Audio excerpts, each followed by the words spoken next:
2015년도 52번째 오늘 마지막 안식일에 함께 하신 우리 모든 분들을 진심으로 환영을 하고 또 감사를 드립니다. 특별히 오늘 우리 이 아이들이, 어린이들이 이 제일 앞자리에서 이렇게 이쁘게 앉아있는 모습이 얼마나 아주 사랑스럽고 또 마음이 든든하기도 합니다. 앞으로 이제 이들이 자라나서 이 교회의 기둥이 되고 또 훌륭한 하나님의 그런 자녀들로 그렇게 무럭무럭 성장하게 되기를 바랍니다. 우리 하나님은 분명히 살아 계십니다. 우리가 오늘 이렇게 한 해를 보내면서 건강하고 안전하게 이 자리에 함께하는 이 모든 것들이 하나님의 살아계심의 증거입니다.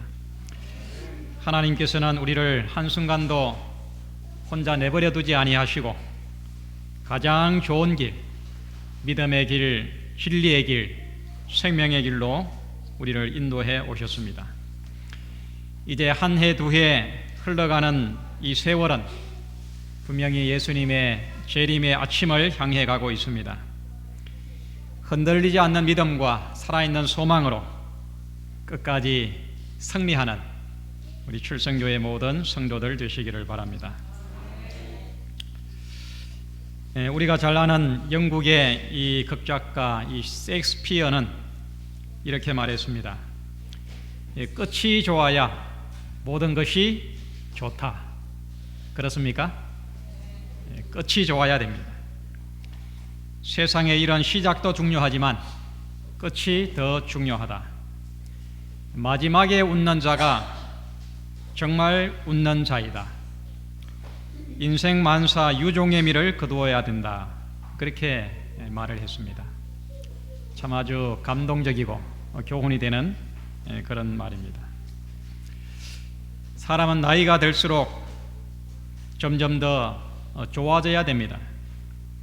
한 해를 보내고 또 한 해를 맞이하면서 우리는 더 행복이 많아지고 또 기쁨이 더 커지고 우리의 존재감이 더 풍성해져야 합니다.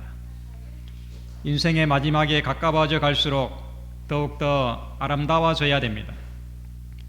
영적으로 높은 이 분량에 우리가 올라서야 됩니다. 오늘 하나님께서 이 안식일, 마지막 안식일에 주시는 말씀을 통해서 우리가 다 이런 영적인 그런 믿음의 생애가 되기를 바랍니다. 디모데후서 4장 6절부터 8절을 교독하겠습니다. 신약성경 디모데후서 4장 6절부터 8절입니다. 성경 가지신 분 다 함께 찾으시겠습니다. 우리 아이들도 성경 한번 찾아보시기 바랍니다. 디모데후서 4장 6절부터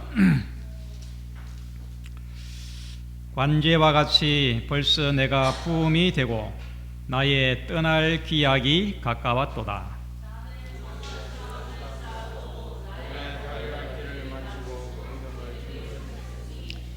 이제 후로는 나를 위하여 의의 면류관이 예비되었으므로 주 곧 의로우신 재판장이 그날에 내게 주실 것이니 내게만 아니라 주의 나타나심을 사모하는 모든 자에게니라. 오늘 본문은 초대교회의 역사를 바꾸어 놓은 위대한 전도자 바울이 남긴 마지막 그의 믿음의 고백입니다. 그는 유대교에서 기독교로, 사단의 종에서 예수 그리스도의 제자로, 핍박자에서 전도자로 인생이 바뀐 이후로 그의 일생은 오직 예수를 위해서, 오직 복음 전도와 영혼 구원을 위해서, 교회와 성도를 위하여 그는 죽도록 충성하는 삶을 살았습니다. 그는 무수히 많은 핍박을 받았고 매도 수없이 맞고 굶주리고 병들고 고난과 위기를 당하면서도 그는 그가 가는 길을 멈추지 않았습니다. 이제 그는 늙어서 기력이 쇠하고 죄수의 몸이 되어서 이제 감옥에 갇혀 사형 날짜를 기다리는 그런 운명이 되었습니다. 이제 며칠이 지나면 그가 목베임을 당해서 죽을 날을 내다보면서 그는 오히려 그를 위해서 기도하며 염려하는 성도들의 믿음과 신앙을 격려하면서 그가 이렇게 마지막 인사를 남깁니다. 관제와 같이 벌써 내가 부음이 되고 나의 떠날 기약이 가까웠도다. 내가 선한 싸움을 싸우고 나의 달려갈 길을 마치고 믿음을 지켰으니 이제 후로는 나를 위하여 의의 면류관이 예비되었으므로 주 곧 의로우신 재판장이 그날에 내게 주실 것이니 내게만 아니라 주의 나타나심을 사모하는 모든 자에게니라. 여러분, 참으로 감동적인 신앙의 고백이 아닙니까? 주께서 이 은혜로 연장해 주신 1년이라는 시간을 매듭지으면서 오늘 이 자리에 함께 하신 우리 모든 성도님들도 각자 뭔가 믿음의 고백을 남길 수가 있어야 하겠습니다. 사도 바울처럼 끝을 믿음으로 아름답게 매듭지을 수 있는 그런 성도가 되시기를 간절히 기원합니다. 끝이 아름다운 삶. 시작과 끝, 이것은 참으로 우리들에게 중요합니다. 바울의 고백처럼 내가 선한 싸움을 싸우고 나의 달려갈 길을 마치고 믿음을 지켰으니, 우리는 한 해라는 시간의 끝에 왔습니다. 끝은 언제나 엄숙하고 또 긴장되기도 하지만은 내 자신을 조용히 돌아볼 수 있는 그런 소중한 기회이기도 합니다. 시간에는 여러 매듭이 있습니다. 짧게는 1시간, 또 하루, 한 주일, 또 한 달, 1년, 이렇게 시간의 매듭이 있는데, 그런데 엄밀하게 깊이 들여다보면은 시간 그 자체에는 똑같습니다. 변함이 없습니다. 그저 물처럼 시간은 흘러갈 뿐입니다. 이처럼 유유하게, 어떻게 보면 냉정하게 흘러가는 그 시간에 길고 짧은 매듭을 주신 것은 하나님의 은혜인 것입니다. 그 매듭을 통해서 우리는 새로운 것을 시작할 수 있고 또 마칠 수 있는 끝을 우리들에게 주셨습니다. 시작과 끝은 다 중요합니다. 시작의 중요성에 대해서 교훈을 주는 말들이 꽤 있습니다. 시작이 뭐라 그래요? 시작은 이미 반을 한 것이다. 그렇게 시작을 강조합니다. 또 어떤 분은 이 첫 단추를 잘못 끼우면 마지막 단추를 끼울 구멍이 없다. 시작이 참 중요하다고 이렇게 강조를 합니다. 그렇지만은 또 반대로 끝을 강조하는 그런 이 용어들도 많이 있습니다. 뭐가 있습니까? 작심삼일 많이 들어보셨죠? 이제 곧 새해가 시작되는데 새 아침이 되면은 참 거창하게 우리가 많은 것을 계획을 잡고 결심을 하는데, 그게 하루 이틀 3일까지 가면은 꽤 오래 가는 겁니다. 작심삼일, 또 무슨 용두삼위, 이런 말을 합니다. 그러나 시작과 끝을 이렇게 변하지 않고 꾸준하게 이렇게 이어가는 그런 초지일관, 이런 말도 있습니다. 시작이 없으면 끝이 없습니다. 또한 끝을 잘 마무리하지 못하면 시작을 아무리 잘해도 별 소용이 없습니다. 그런데 여러분, 이 둘 중에 시작과 끝 중에 어느 하나를 택하라고 하면은 어느 것이 더 중요하다고 생각합니까? 어느 것을 택하시겠습니까? 시작을 택하시겠습니까? 끝을 택하시겠습니까? 끝이 중요하죠. 그래서 이 욥기서에 보면은 참 귀한 말씀을 주십니다. 내 시작은 미약하였으나 내 나중은 쉼이 창대하리라. 참 우리들이 얼마나 격려가 되는 말인지 모르겠습니다. 내 나중은 쉼이 창대하리라. 사도 바울은 또한 이 갈라디아서에서 이렇게 책망을 합니다. 너희가 이같이 어리석으냐? 성령으로 시작하였다가 이제는 육체로 마치겠느냐? 믿음이 충만해서 성령으로 아주 기쁘게 출발을 믿음 생활을 시작했는데 마지막에는 옛 사람으로 돌아가서 육체로 신앙을 마치는, 인생을 마치는 것을 이렇게 아주 아쉽게 책망을 하고 있습니다. 제가 꽤 오래전에 시조를 보다가 지금은 은퇴하셨지만은 그 편지국장이셨던 그 전정은 목사님이 참 아주 글을 구수하게 참 잘 쓰십니다. 그 내용 중에 이런 내용이 있었습니다.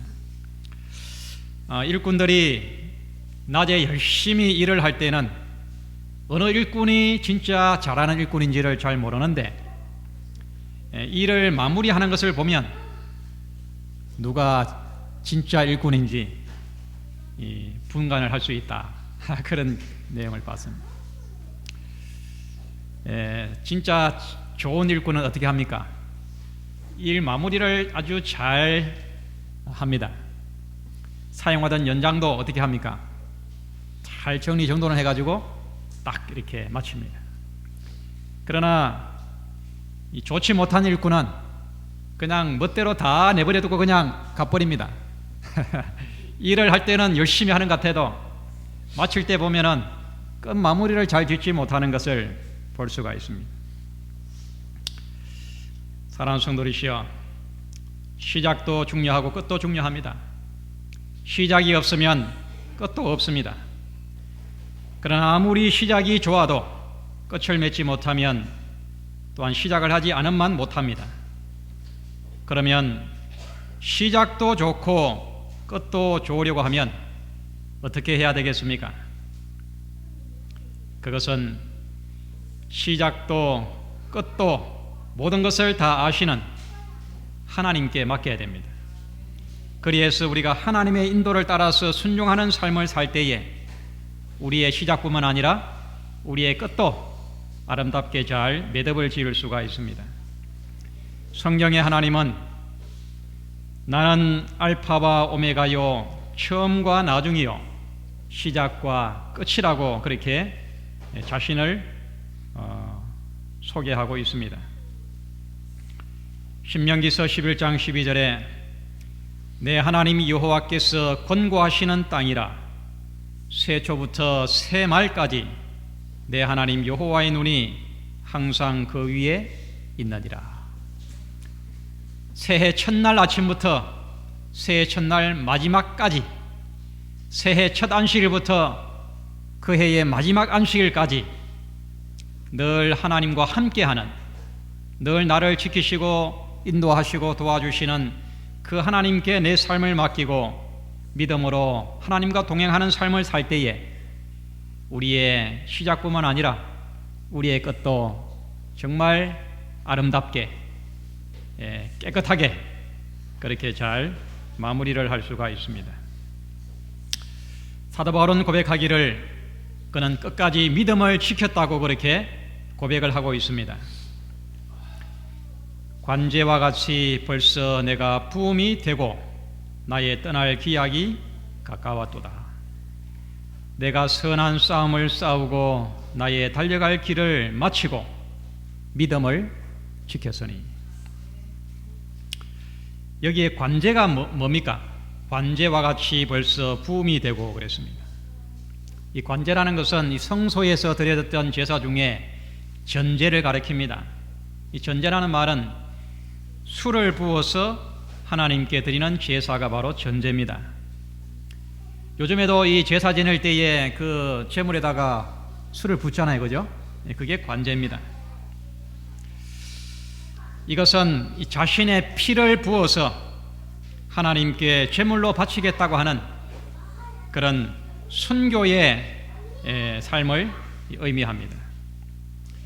빌립보서 2장 27절에 보면 만일 너희 믿음의 제물과 봉사 위에 내가 나를 관제로 드릴지라도 나는 기뻐하고 너희 무리와 함께 기뻐하리라.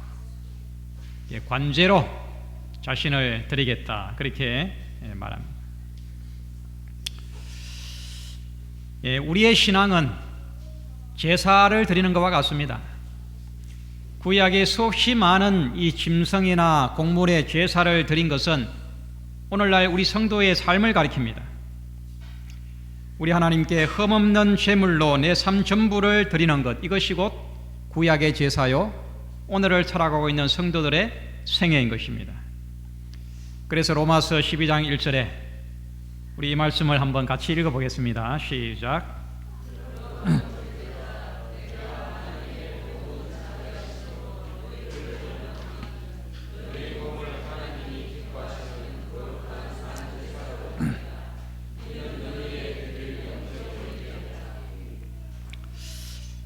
너희 몸을 하나님이 기뻐하시는 거룩한 산 제사로 드리라. 이는 너희에 드릴 영적인 예배니라. 그렇게 했습니다. 이 성소 제도에서 제사를 드리는 이 방법에는 세 가지가 있습니다. 첫 번째는 번제입니다. 번제는 이 가축을 태워서, 완전히 태워서 하나님께 드리는 것이 바로 이 번제입니다. 이 번제의 의미는 나의 모든 존재는 하나님의 것이다 라는 것을 이 제사를 통해서 고백을 하는 것입니다. 그 다음에 또 하나의 방법은 이 소제입니다.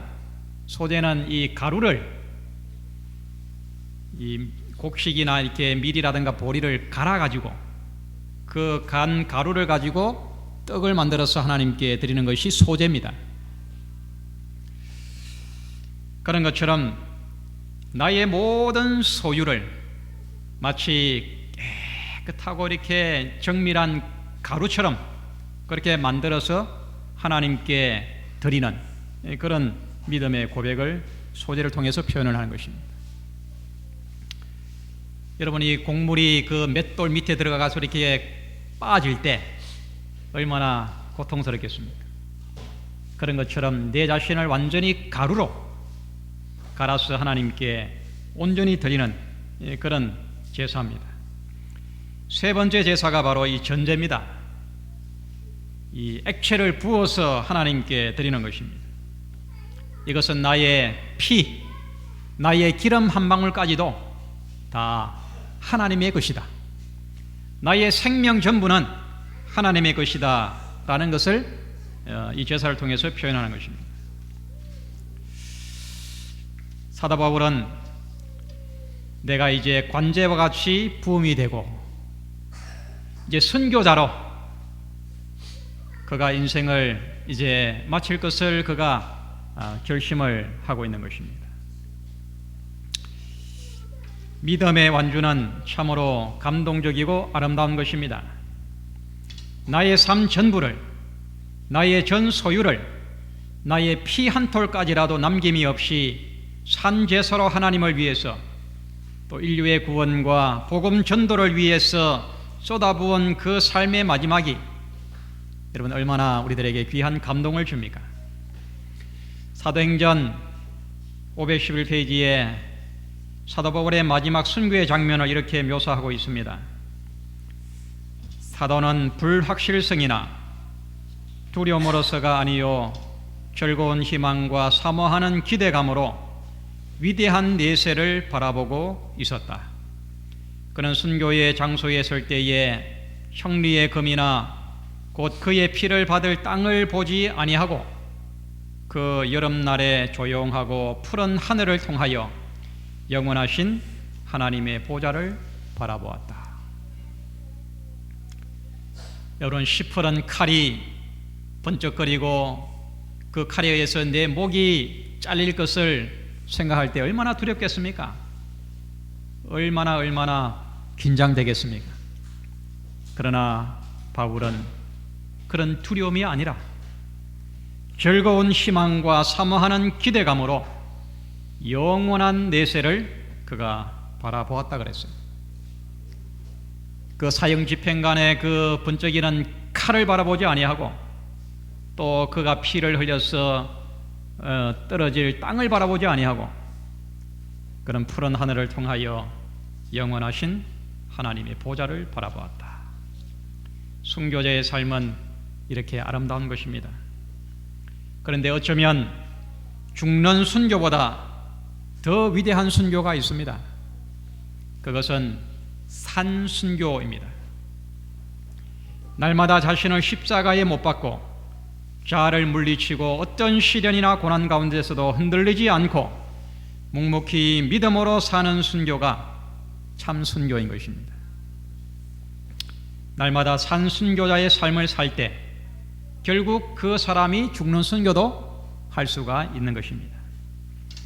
반대로 이렇게 끝까지 믿음의 처음부터 끝까지 믿음으로 완주하는 이 삶이 아름다운 반면에 믿음의 시작과 끝이 다를 때 그 모습은 참으로 흉합니다.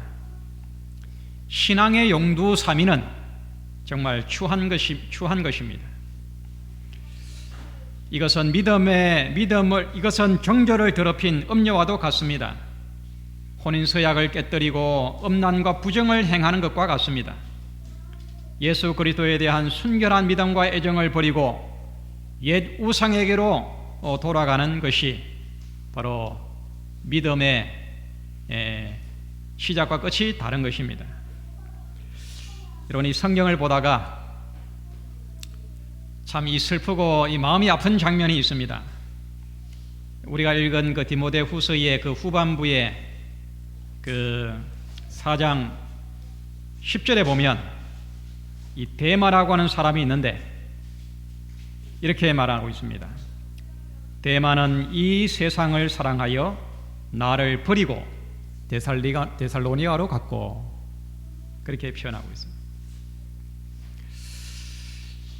데마도 처음에 믿음의 시작은 참 아주 멋있게 했습니다. 그의 출발은 아주 좋았습니다. 그런데 끝까지 믿음으로 완주하지 못하고 이 세상을 사랑하여 그가 버리고 돌아왔던 다시 세상으로 그가 돌아가서 나를 버리고 데살로니가로 갔다. 이 바울의 이 말을 하면서 얼마나 마음이 아팠겠어요.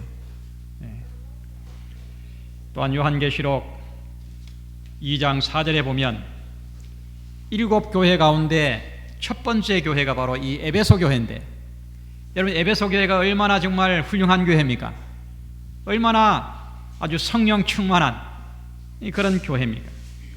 그런데 이 에베소 교회에도 하나님께서 책망을 합니다. 내가 너를 책망할 것이 있나니 너의 처음 사랑을 버렸느니라. 그러므로 어디서 떨어진 것을 생각하고 회개하여 처음 행위를 가지라. 만일 그리하지 아니하고 회개치 아니하면 내가 내게 임하여 내 촛대를 그 자리에서 옮기리라. 처음 사랑을 버렸느니라. 우리는 처음 사랑을 잃어버려서는 안 됩니다. 처음 사랑을 그대로 가지고 끝까지 가야 하는 것입니다. 사랑하는 성도 여러분, 정말 끝이 아름다운 삶을 소망하시기를 바랍니다. 십자가의 사랑과 진리와 복음이 변질되지 말기를 바랍니다. 바울처럼 끝까지 믿음의 선한 싸움을 계속하시기 바랍니다. 바울처럼 끝까지 달려갈 길을 완주하시기 바랍니다.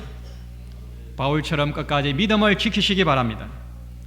믿음의 용두 3위가 아니라 믿음의 유종의 미를 거두시기 바랍니다.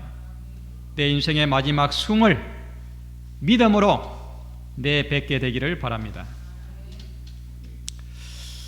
이제 바울은 그를 위해서 예비해 놓은 의의 면류관을 바라본다, 그렇게 고백을 합니다.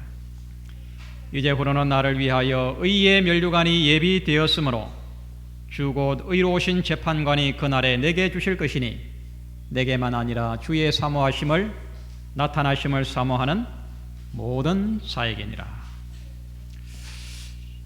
바울은 목배임을 당하는 그 순교의 자리에서 그는 내세를 향하여 한 가지 분명한 소망이 있었습니다. 그것은 바로 의의 면류관이었습니다. 의로우신 재판관께서 그에게 씌워주실 것을 그는 확신을 했습니다. 근데 여러분, 왜 바울이 의의 면류관을 기다렸을까요? 성경에는 여러 가지 면류관이 나옵니다. 요한계시록 2장 10절에 보면은 무슨 면류관입니까? 죽도록 충성하라. 그리하면 내게 생명의 면류관을 주리라 그랬습니다. 생명의 면류관이 있습니다. 또 무슨 면류관이 있습니까? 베드로전서 5장 4절에 보면 목자장이 나타나실 때에 시들지 아니하는 영광의 면류관을 얻으리라. 의의 면류관, 생명의 면류관, 영광의 면류관이 있습니다. 그런데 고린도전서 9장 25절에 보면 이 썩을 면류관도 있습니다. 금방 시들어버리는 썩을 면류관도 있습니다. 우리 예수님은 십자가에서 뭘 쓰셨습니까? 가시 면류관을 쓰셨습니다. 성경은 크게 의의 면류관과 생명의 면류관과 영광의 면류관이 있는데 왜 바울은 의의 면류관을 기다렸을까요? 여러분, 이 바울이 가장 관심을 가지고 고민했던 문제가 뭐였냐 하면 바로 의의 문제였습니다. 의. 어떻게 죄인이 의인이 될 수가 있는가? 믿음으로 의인이 된다는 것은, 믿음으로 의롭게 된다는 것은 도대체 무슨 뜻일까? 로마서, 특별히 로마서와 거기에 쓰신 이 바울 서신을 통해서 보면 그는 끊임없이 여기에 대해서 질문을 하고 배우기를 원하고 또 그것을 가르치고 그것을 얻고자 했던 것이 바로 의였습니다. 의. 그래서 이 로마서 1장 17절에 복음에는 하나님의 의가 나타나서 믿음으로 믿음에 이르게 하나니 기록된 바 오직 의인은 믿음으로 말미암아 살리라 함과 같으니라. 바울의 그 청년 질풍노도와 같은 방황기에 그를 그처럼 괴롭히고 방황하게 했던 문제가 바로 이것이었습니다. 어떻게 의로워질 수 있는가? 어떻게 인간다운 삶을 살 수가 있는가? 그 길고도 긴 방황이 드디어 다메섹에서 예수 그리스도를 만남으로 마치 사막의 오아시스처럼 그는 시원한 의에 대한 해답을 그가 찾게 되었습니다.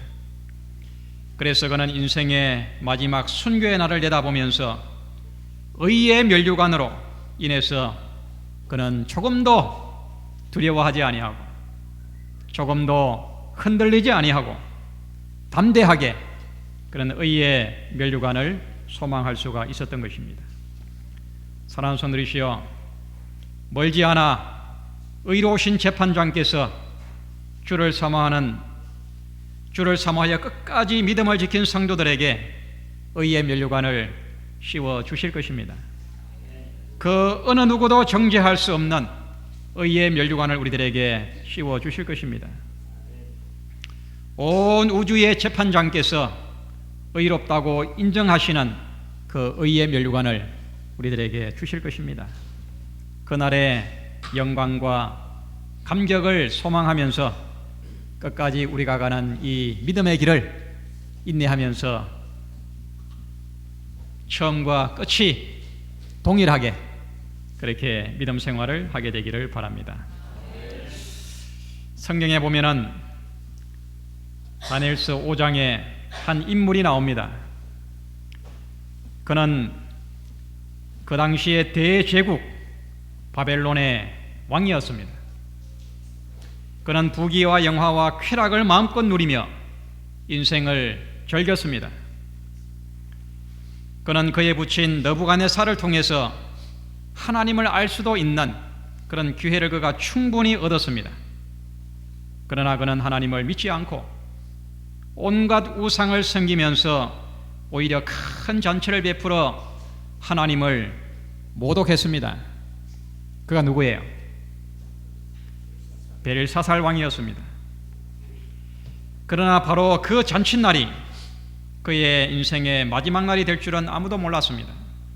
바로 그 날이 대제국의 멸망의 날이 될 줄은 아무도 몰랐습니다. 한창 잔치가 무르익어갈 즈음에 갑자기 벽에 유령 같은 손이 나타나서 글을 쓰는데 사람들이 기겁을 하고 겁에 질렸습니다. 모든 잔치에 참석한 귀인들이 보는 가운데 명확하게 벽에 글씨를 썼습니다. 메네 메네 데겔 우바르신. 무슨 뜻입니까?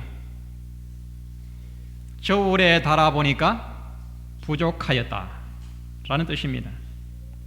참으로 두려운 심판입니다. 의로우신 하나님의 저울에 달려보니 부족하다는 뜻이에요. 영원한 의의 나라에 들어갈 수 없다는 말입니다. 우리 모두는 조금도 부정이나 편견이 없는 하나님의 의의 저울에 우리는 달려야 합니다. 하나님의 표준에 부족하면 우리는 하나님의 의의 나라에 들어갈 수가 없습니다. 멸망과 심판을 피할 길이 없습니다. 이 저울에 달려서 의를 얻을 수 있는 길이 어떤 길입니까? 십자가에서 나를 위하여 의를 이루신 예수 그리스도, 하나님의 어린 양 예수 그리스도만이 나의 의가 될 수가 있습니다. 그분이 나에게 입혀주시는 의의 옷을 입어야 우리는 넉넉히 의의 저울에 달려도 부족함이 없게 되는 것입니다. 오직 그분만이 나의 의가 되십니다. 사랑하는 성도들이시여, 세월은 흘러갑니다. 우리가 붙잡을 수가 없습니다. 지나간 세월을 후회하지 마시기 바랍니다. 은혜를 베푸셔서 또 새로운 시작을 우리들에게 주실 것입니다. 시작과 끝이 되시는 그 하나님께 우리의 삶을 맡기시기를 바랍니다. 그리하여 끝이 아름다운 삶을 만들어 가시기를 바랍니다. 믿음의 이 길을 끝까지 다 가시기를 바랍니다. 그리하여 성도들에게 씌워주실 의의 멸류관을 내다보면서 날마다 해마다 산순교자로 사는 그런 멋진 우리 출성교회의 성도들 한 분 한 분이 되시기를 간절히 바랍니다.